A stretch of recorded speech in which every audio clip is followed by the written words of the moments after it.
नमस्कार फ्रेंड्स, माझं नाव निलेश चौधरी, संचालक Neel's trading academy, share market classes, Kranti Chowk व Prozone trade centre, Prozone mall, Chhatrapati Sambhajinagar. मित्रांनो, आता झालेले लोकसभा इलेक्शन, त्याचे आलेले रिझल्ट्स आणि बी जे पीचीच गव्हर्नमेंट फॉर्म होत आहे. अलायन्सच्या माध्यमातून, सपोर्टच्या माध्यमातून नितीश कुमार आणि TDP, चंद्रबाबू नायडू आणि छोट्या आणखीन बहुसंख्य पार्टीज. तर त्याचा झालेला स्टॉक मार्केटवरती परिणाम व इथून पुढचं स्टॉक मार्केट, या सगळ्या गोष्टींवरती चर्चा करण्यासाठी किंवा थोडंसं एक तुम्हाला पुढं होणाऱ्या गोष्टींसंदर्भात क्लू देण्यासाठी हा व्हिडिओ बनवतोय किंवा झालेल्या काही घडामोडींबद्दलही बोलतोय. सगळ्यात पहिले तर बघा, जसं इलेक्शन कॅम्पेन लॉन्च झाले तेव्हापासनं लोकांनी आणि BJPच्या साईडनी असा एजेंडा राबवण्यात आला की 400+ 400 पार 400 पार, आणि सगळ्या सामान्य लोकांनी स्टॉक मार्केटमध्ये उड्या घेतल्या. आणि ही घटना 2020पासून चालत येते की जितके सामान्य लोक आहेत ते एकमेकांना म्हणजे आवाज देत आहेत की अरे तू स्टॉक मार्केटमध्ये नाही आहेस का, तुझा डीमॅट अकाउंट नाही आहे का, तू शेअरमध्ये इन्व्हेस्ट करत नाही का, तू ट्रेडिंग करत नाही का. आणि आजच्या डेटला शेअर बाजाराची अशी गत झाली आहे की जो करतोय तो तर पस्तावतोच आहे, आणि जो नाही करत आहे त्याला इगो वाटतोय की अरे हे सगळे शेअर मार्केट करतात आणि मी करत नाही, म्हणजे खूपच इगो, त्याला मनाला हर्ट होतं की मी काहीतरी खूप मोठी गोष्ट करत नाही. तर असं काही नाही आहे मित्रांनो, की स्टॉक मार्केट हे मुळात ऐच्छिक विषय आहे. तुमच्या पॉकेट फ्रेंडली आहे की नाही हा सगळा विचार करून, तुमच्याकडं त्या क्षेत्राचं चांगलं नॉलेज आहे की नाही, ह्या सगळ्या गोष्टींचा विचार करून उतरण्याचं क्षेत्र आहे. आता काय झालं आहे की स्टॉक मार्केटमध्ये गेले 4-5 वर्ष झाले, 2020पासून एक मेंढ्यांच्या म्हणीसारखं गोष्ट सुरू आहे. ह्यानी उडी मारली म्हणून मी उडी मारली, भावानी मारली म्हणून बहिणीने मारली, नातेवाईक करतायत म्हणून मी करते, बॉस करतोय म्हणून मी पण माझी शिकवून घेतोय. तर या सगळ्या गोष्टी चुकीच्या पद्धतीने आणि स्पेशली महाराष्ट्रात जास्त घडत आहेत, कारण महाराष्ट्रातनं सगळ्यात जास्त डीमॅट अकाउंट ओपन झालेत. आणि 16-18 वर्षापासूनचे शेंबडे पोरं इंस्टाग्रामवरती मोठ्या मोठ्या स्क्रीन लावून असे दाखवत आहेत की ते लाखो कोटी रुपये कमवत आहेत. आणि जिथं की सेबीचा डेटा सांगतोय की 90% 95% ऑप्शन ट्रेडर लूजर आहेत. मग आता तुम्ही म्हणाल की तू फार मोठा विनर आहे का, तर सगळ्यांची हालत सेम आहे, फक्त दाखवत कोणी नाही आहे. कारण प्रत्येकाला फायदा दाखवायची सवय लागली, लॉस लपवायची सवय लागली. तर मुळात स्टॉक मार्केटमधली रिॲलिटी ही आहे की 9 करोड, आत्ता सेबीने एक डेटा जाहीर केला आहे की 9 करोड डीमॅट अकाउंट जे ओपन झालेले आहेत त्यापैकी 6 करोड डीमॅट अकाउंटमध्ये फक्त 10,000 किंवा त्यापेक्षा लेस अमाऊंट आहे. आता हे सगळं जास्तीत जास्त डिस्कशन मी जुन्या म्हणजे 2020पासून तर आत्तापर्यंत आणि नंतर ते इलेक्शन आणि इलेक्शनच्या नंतरच्या गोष्टी मी करणारच आहेत. पण 9 करोड डीमॅटपैकी 6 करोड डीमॅटमध्ये फक्त 10,000 आणि त्यापेक्षा कमी अमाऊंट आहे. म्हणजे याचा अर्थ समजतोय सगळ्यांना की जितके ते 6 करोड लोक आहेत ते फक्त नशीब आजमावण्यासाठी, ते 10,000 टाकून बघू, नशिबाने काय झालं तर झालं, अशा गोष्टींच्या आधारावरती स्टॉक मार्केटमध्ये येण्याचा प्रयत्न करतायत. आणि या सगळ्या गोष्टी मुळात चुकीच्या आहेत. हां, मी असं मानत नाही की ते सगळेच चुका करतायत. काही लोकांनी 10,000चे शेअर्स पण घेऊन ठेवलेले असू शकतात. पण जे लोक कमी पैशामध्ये नशीब आजमावण्यासाठी एखादा सट्टा खेळण्यास टाईपमध्ये मानसिकतेने उतरत आहेत, ते लोक सगळे लॉस होणार आहेत आणि होत पण आहेत. हा सगळ्यांचा पर्सनल अनुभव आहे, पण कोणी ॲक्सेप्ट नाही करत आहे. तर या गोष्टी मी यासाठी बोलतोय की अशा विनाकारण तुम्ही जर म्हणजे न विचार करता, न अभ्यास करता, न कुठल्याही प्रकारचं बॅकग्राऊंड नसताना उतरताय म्हणजे लॉसच होणार आहे. आता राहिला प्रश्न की मार्केट किती खतरनाक फ्लक्च्युएटेड आहे, किंवा जसं की लास्ट आता तुम्ही बघितलं, काल राहुल गांधींनी आरोप लावला की बिफोर म्हणजे इलेक्शनच्या पहिल्या दिवशी रिझल्ट एक्झिट पोल्स आले त्यानंतर जे मार्केटमध्ये मॅनिप्युलेशन झालं ते 30 लाख कोटीचा स्कॅम आहे म्हणून. तर ॲज अ ट्रेडर म्हणून मलाही तसं फील झालं आहे की खरंच काय झाला असेल का काय असा स्कॅम, सांगता येत नाही. कारण का अचानकच मार्केटने उसळी मारली आणि एक्झिट पोलच्या दिवशी, आणि खरे आकडे दिसायला लागले तर सगळे माल विकून मोकळे झाले. तर म्हणजेच काय की मार्केट हे अनएक्सपेक्टेड थिंग आहे. कधीच मार्केट फुल्ली 100% प्रिडिक्टेबल नाही आहे. जगातलं कुठलं इन्स्टिट्यूशन किंवा जगातले कुठले शेअर मार्केट क्लासेसवाला जर असा म्हणत असेल की 100% प्रिडिक्टेबल मार्केट आहे, हम तुमको सिखा देंगे, ते आजकाल ते व्हायरल व्हायले की आज जाओ सिखा दूंगा. अरे भाई, इतना थोडी इझी आहे, पहिले तू सीख ले. तर ह्या सगळ्या गोष्टी फार महत्त्वाच्या आहेत मित्रांनो. आणि मुळात मी माझ्या सर्व मराठी बांधवांना या गोष्टींपासून वाचवण्यासाठी हा व्हिडिओ बनवण्याचा प्रयत्न करतो आहे. माझं कुठलंही याच्यामध्ये माझी स्वतःची ॲड करण्याचा उद्देश नाही आहे. चांगलं चालू आहे आमचं, खूप चांगल्या प्रकारे पॉप्युलरिटी आहे आणि ॲडमिशन्स वगैरे सगळे व्यवस्थित आहेत आणि आमचं हे ट्रेडिंग चांगलं स्मूथली चालू आहे. पण राहिला प्रश्न की प्रत्येकाची सारखीच हालत असताना सगळे लोक लपवण्याच्या चक्करमध्ये ऑप्शन्स ट्रेडिंगमध्ये म्हणा किंवा FNOमध्ये लॉस करताय. तर मग मुळात तुम्ही समजून घ्यायला पाहिजे की स्टॉक मार्केटचं खरं प्रॉफिट किंवा स्टॉक मार्केटची सगळ्यात मोठी गुपितं ही लाँग टर्म इन्व्हेस्टमेंटमध्ये आहेत. चांगले ब्रँडेड शेअर्स घ्या, मोठ्या अवधीचा प्लॅन करा, 3 वर्ष 5 वर्ष 10 वर्ष, कमीत कमी वर्ष तरी. कारण आता 6 महिने 3 महिन्यामध्ये शेअर डबल होत आहेत, 50% वाढत आहेत. एक एक्झाम्पल म्हणून देतो आहे तुम्हाला की महिंद्रा अँड महिंद्रा कंपनीची 3XO नावाची सेमी सब 4 मीटर जी मिड रेंजमधली व्हेकल 7,50,000पासूनची जिची स्टार्टिंग प्राईस आहे ती लॉन्च झाली आणि त्याची पॉप्युलरिटी वाढली, लोकांनी तिला खरेदी केलं, त्याला बुकिंग झाल्या.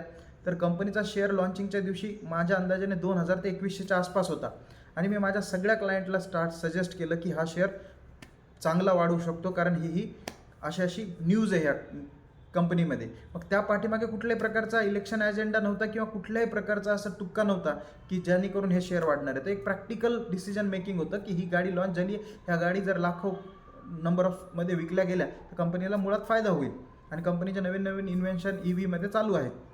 तर 2100 रुपयाचा शेअर आज 2900 काहीतरी रुपये क्रॉस केला आहे. तर म्हणजे तुम्हाला मॅक्झिमम 1 to 2 मंथच्या आत 50% रिटर्न एका मोठ्या टॉप ब्रँडने दिले. तर असे शेअर्स निवडायला पाहिजेत आणि अशा प्रकारे तुम्ही मेंटॅलिटी ठेवायला पाहिजे ट्रेडिंगमध्ये, ना की प्रत्येक वेळेस शॉर्ट टर्म. आता असा पण प्रोपोगंडा तयार करण्यात आला लास्ट महिन्यामध्ये की 4 तारखेलाच खूप मोठं प्रॉफिट होणार आहे, शेअर बाजारामध्ये 4 तारखेला खूप मोठं काहीतरी घडणार आहे. तर खूप लोक तर बिचारे 4 तारखेच्या सकाळचीच वाट बघत होते, जितके नवीन लोक होते. आणि काही लोकांनी असं पण केलं मग की 23 तारखेला आलेला जंप बघून जे नौखे होते, जे 6 करोड कॅटेगरीमध्ये बसतात, ज्यांच्या अकाउंटमध्ये 10,000 आहेत, त्यांना तर क्लिअर कट स्वप्न पडल्यासारखंच झालं की मार्केट तर आता उद्याच म्हणजे उघडलं की 4 तारखेला शूट होणार आहे. आणि त्यांनी सगळ्यांनी call side trade, buy trade घेऊन ठेवले आणि घडलं त्याच्या विपरीत. 4 तारखेला सगळे शेअर 25% पडले, इंडेक्सेस इतके फॉल झाले 1800 पॉईंट आणि बँक निफ्टी 5000 पॉईंट वगैरेनी. तर त्यामध्ये कुणीच वाचलं नाही जे काही कॉल घेणारे होते. पण त्यामध्ये एक सिंपल टेक्निकल ॲनालिसिस रूल होता की कुठलंही मार्केट अनएक्सपेक्टेडली 1-2 दिवसामध्ये जर इतकं जंप करतंय तर ते कुठलीही फंडामेंटल स्ट्रॉंग न्यूज आली तरी टिकू शकत नाही. बिकॉज जे मुळात जुने इन्व्हेस्टर असतात, जे आपण ब्लेम करत असतो की FIDs मॅनिप्युलेट करत असतात मार्केटला, पण ते लोक इतके हुशार असतात की हजारो कोटी रुपये जर ते बॉटमला लावून बसलेत तर टॉपला ते काढणार. टॉपला ते अजून वेट करत बसणार नाही, कारण टॉपला जेव्हा नवे इन्व्हेस्टर येतील तेव्हाच तर ते त्यांचे खुराक बनतील. सेलर कुणाला विकेल माल? नवख्या व्यक्तीला, की ज्याला काहीच नॉलेज नाही आहे, महागात घेतोय का स्वस्तात घेतोय, त्यालाच तर ते विकणार. आणि मग मार्केट धडामकन पडलं तर मग त्याला जर काही लोक मॅनिप्युलेटेड किंवा 30 लाख कोटीचा घोटाळा म्हणतात तर ते आम्ही तर रोजच बघत आलो आहेत. म्हणजे कित्येक वर्ष झाले आम्ही असं बघत आलो आहेत की धडाधड मॅनिप्युलेशन होतं, वर जातं मार्केट, परत खाली पडतं, ह्या सगळ्या गोष्टी घडतच असतात. पण आता मग त्या प्रोसिजर वाईज होत आहेत की ठरवून होत आहेत, याचं गणित अजून कोणालाच समजलं नाही. इतके मोठे संस्था आहेत, SEBI हे सगळे, त्यांना पण कधी असं वाटलं नसेल किंवा त्यांनी कधी इन्क्वायरी करायची विचारही नाही केला. पण ह्या सगळ्या गोष्टी स्टॉक मार्केटमध्ये आजच्या डेटला घडत आहेत. म्हणून प्रत्येक सामान्य माणसांनी उतरत असताना पहिले 3-6 महिने शिकण्यासाठी घालवायला पाहिजेत. आजकाल इतकं सोशल मीडियावरती मटेरियल अवेलेबल आहे फ्री ऑफ कॉस्ट, किंवा ट्रेनिंग सेंटर्स झालेत, पेड घ्या, फ्री घ्या, काय करायचं तर करा, पण शिकून शेअर बाजारामध्ये उतरा. ॲटलिस्ट वेळ घालवून तरी उतरा की 3-6 महिने 10 शेअर 5 शेअरचा अनुभव घेत किंवा डायरेक्ट ऑप्शन्स ट्रेडिंगमध्ये उतरून FNOमध्ये उतरून सगळ्यांचे हाल होत आहेत. आणि हे काही लपून नाही आहे. कुठला ट्रेनिंग सेंटरवाला लपवत असेल किंवा कुठलाही एक्सपर्ट व्यक्ती लपवत असेल तरी काही फायदा नाही. कारण 90% हा ऑफिशियल डेटा SEBI सांगतं की FNOमध्ये लोक नुकसानमध्ये आहेत. 50,000पासून 10,000पासून तर 1 लाखापर्यंत इतके रुपये ते गमवतात. तर मग सगळं काही क्लीन अँड क्लिअर असताना, पारदर्शक असताना, मला हे कळत नाही नवखे व्यक्ती का आग्रह धरतायत की FNOच करायचं किंवा लगेचच 5-10 दिवसामध्येच डीमॅट अकाउंट ओपन करून धडाधड ट्रेडिंग करायची आणि हजारो इकडे तिकडे करायचे. तर इतकं जर सोपं असलं असतं तर सगळेजण आपले कामधंदे सोडून FNOच करत बसले असते. मुळात FNO हे स्पेक्युलेशनवाला खेळ आहे की जिथे 10,000 आज दिसू शकतात तर उद्या 20,000 लॉस पण दिसू शकतात किंवा परवा लाखो लॉस दिसू शकतात. अनएक्सपेक्टेड गेन टेम्पररी आहे, अनएक्सपेक्टेड लॉस परमनंट आहे. जर तुम्ही without proper knowledge heavy risk continue घेत असाल तर. आता राहिला प्रश्न आफ्टर इलेक्शनचा, की मग काय झालं की इलेक्शन रिझल्ट लागला, लोकांना कळालं BJP आता बनतीये, BJPची सरकार बनतीये, तर परत लॉस झालेलं जेवढं पण मार्केट आहे, जे फॉल झालं होतं तेवढ्याला तेवढं आता ते लाईफ टाईम हॅच परत टच करायला आले. आता उद्या इव्हिनिंगला 6 वाजता मोदीजी शपथ घेणार आहेत. लोक परत तेच एक्सपेक्टेड करतायत की आता मार्केट बूम करणार आहे. पण मला तुम्हाला काही हिस्टॉरिकल पिरियडमध्ये घेऊन जायचं आहे की 2020पासनं market unlimitedly year on year, quarter on quarter growth दाखवत 6,700 किंवा 7,500 पसली निफ्टी आता 23,200वर आली. आता ती 24,000पर्यंत जाऊ शकेल मॅक्झिमम, त्याला अंत नाही किती जाईल ते. पण एक ओव्हरबॉट नावाचा प्रकार असतो शेअर बाजारामध्ये, की काही गोष्टी महाग झालेल्या असतात तर तेव्हा त्याची व्हॅल्यू खूप जास्त वाढत नसते, नाहीतर ती सामान्य लोकांना गळाचा फास बनेल की किती महाग झाल्या. तर इतक्या महागामध्ये माझ्या अनुभवानुसार तरी शेअर किंवा कुठलं सेक्टर किंवा कुठल्या इंडेक्सचं व्हॅल्युएशन सस्टेन करू शकत नाही. आता इथून पुढे ग्रोथ होऊ शकणारे सेक्टर आहेत इन्फ्रा, की ज्याच्यामध्ये वीकनेस होती. तुम्ही इन्फ्राचा कुठलाही शेअर उचलून बघा, इंडिया बुल फायनान्स, GMR जे पण असतील, IRB, की ज्यांच्यामध्ये फॉल डाऊन झालेला होता कित्येक वर्ष झाले आणि त्याच्यामध्ये ग्रोथ होणं बाकी आहे. IT सेक्टर बघा, विप्रोला आता कितीतरी मिलियनचं कॉन्ट्रॅक्ट UK गव्हर्नमेंटकडनं भेटलं आहे, तो आता गेन करतो आहे. 475 गेला, 600-700 प्लस त्याचं टार्गेट येऊ शकतं. तर अशा प्रोडक्टला निवडा की ज्याचं ना पॉलिटिक्सशी जास्त संबंध असणार आहे किंवा आलेल्या ह्या रिझल्टवरती इन्फ्लुअन्स असणार आहे, की जे ग्रोथ दाखवतील. कारण का त्यांची ग्रोथ झालेली नाही आणि त्यांच्या इम्प्रूव्हमेंट चालू आहेत. असे स्टॉक तुम्ही नेहमीच्याला घेऊ शकता, तिथे इंडेक्स पडेल काढेल वाढेल याचा काहीही इम्पॅक्ट होत नसतो.